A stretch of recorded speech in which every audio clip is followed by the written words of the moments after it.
11 सितंबर 2025 बृहस्पतिवार। पहला पाठ कलुसियों के नाम संत पौलुस का पत्र, अध्याय 3, पद संख्या 12 से 17। आप लोग ईश्वर की पवित्र एवं परम प्रिय चुनी हुई प्रजा हैं, इसलिए आप लोगों को अनुकंपा, सहानुभूति, विनम्रता, कोमलता और सहनशीलता को धारण कर लेना चाहिए। आप एक दूसरे को सहन करें और यदि किसी से कोई शिकायत हो तो एक दूसरे को क्षमा करें। प्रभु ने आप लोगों को क्षमा किया है, आप लोग भी ऐसा ही करें। इसके अतिरिक्त आपस में प्रेम भाव बनाए रखें, वह सब कुछ एकता में बांधकर पूर्णता तक पहुंचा देता है। मसीह की शांति आपके हृदयों में राज्य करें। इसी शांति के लिए आप लोग एक शरीर के अंग बनकर बुलाए गए हैं। आप लोग कृतज्ञता बने रहें। मसीह की शिक्षा अपनी परिपूर्णता में आप लोगों में निवास करें। आप बड़ी समझदारी से एक दूसरे को शिक्षा और उपदेश दिया करें। आप कृतज्ञता पूर्ण हृदय से ईश्वर के आदर में भजन, स्रोत और आध्यात्मिक गीत गाया करें। आप जो कुछ भी कहें या करें वो सब प्रभु के नाम पर किया करें। उन्हीं के द्वारा आप लोग पिता ईश्वर को धन्यवाद देते हैं।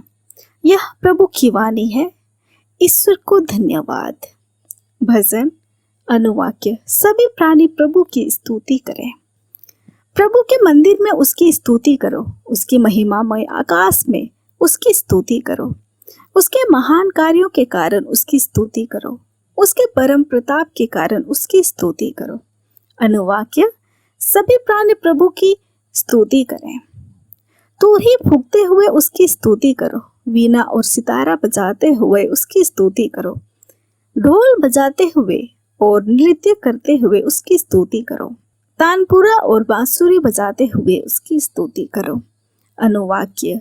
सभी प्राणी प्रभु की स्तुति करें।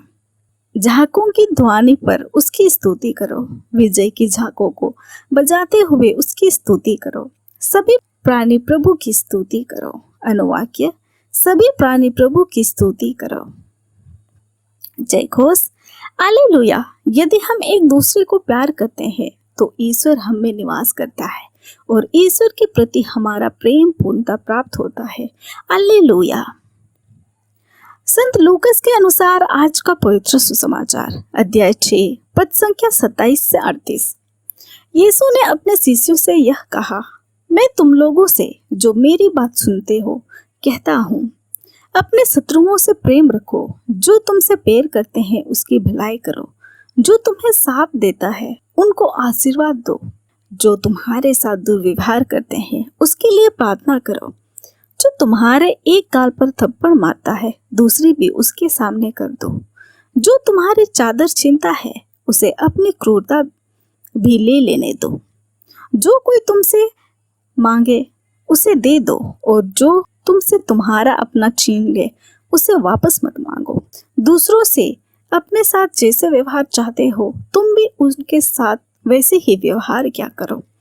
यदि तुम उन्हीं को प्यार करते हो जो तुम्हें प्यार करते हैं तो इसमें तुम्हारा पुण्य क्या है?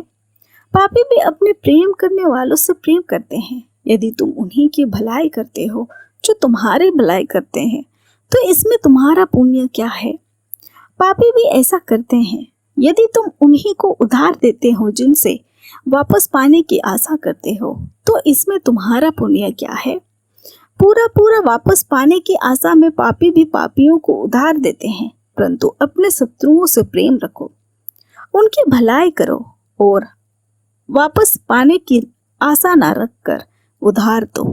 तभी तुम्हारा पुरस्कार महान होगा और तुम सर्वोच्च प्रभु के पुत्र बन जाओगे, क्योंकि वह भी कृतिधनों और दुष्टों पर दया करता है। अपने स्वर्गिक पिता जैसे दयालु बनो, दोष न लगाओ और ना तुम पर भी दोष नहीं लगाया जाएगा। किसी के विरुद्ध निर्णय ना दो और तुम्हारे विरुद्ध भी निर्णय नहीं दिया जाएगा। क्षमा करो और तुम्हें भी क्षमा मिल जाएगी।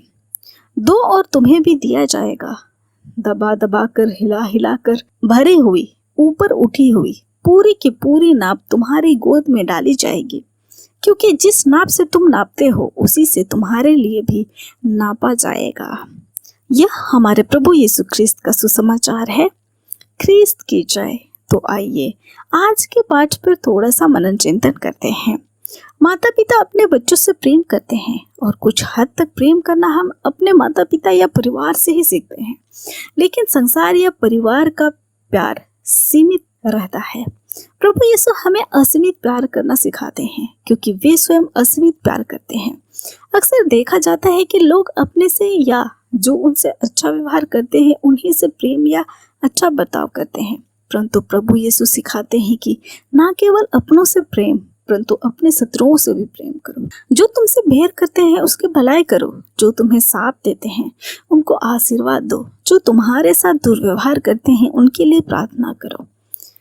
इस प्रकार का प्रेम करना शायद असंभव सा लगता है, क्योंकि इस प्रकार केवल ईश्वर ही कर सकते हैं, परंतु प्रभु यीशु ने इसे इस संसार में एक मानव के रूप में करके दिखाया और बतलाया कि यह असंभव नहीं है। असंभव उनके लिए है जो अपने को बड़ा समझते हैं, जो अपने को छोटा नहीं मानना चाहते, जो केवल अपना अहम पर भरोसा रखते हैं। इसलिए प्रभु यीशु ने कहा कि जो अपने को बड़ा होना चाहता है वह तुम्हारा सेवक बने, और जो तुमसे प्रधान होना चाहता है वह तुम्हारा दास बने।